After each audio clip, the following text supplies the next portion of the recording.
In this video, I'm going to be giving you my Elite Singles dating app review. Does it live up to its name? If you find this video helpful, please consider to like this video and subscribe to my channel. In saying that, let's just jump straight into the video. Okay, so Elite Singles is a dating app designed for professionals who are looking for serious long-term relationships. Unlike casual dating apps where you swipe endlessly, Elite Single focus on quality over quantity. You fill out personal questionnaire when you sign up, and the app uses that information to match you with people who share similar values, lifestyle, and even relationship goals. Now, the overall experience feels more mature and intentional. Most profiles are well detailed, and many users appear to be career-focused, educated, and genuinely interested in meaningful connections. Messaging is clean and straightforward, and the layout is easy to navigate. You won't get overwhelmed with random matches.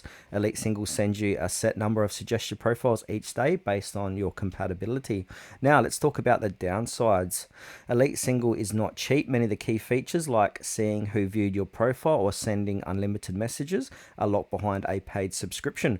If you're used to free dating apps, this might feel restrictive at first. Also, depending on when you live, the number of active users can vary. In cities, you'll likely find plenty of matches, but in smaller areas, your options may feel limited. Now, final verdict. Elite Singles does live up to its name. If you're serious about finding a committed relationship and don't mind paying for a more curated dating experience, it's not for casual flings or endless browsing. But if you want quality matches and are willing to invest a bit more into the process, Elite Singles could be well worth it.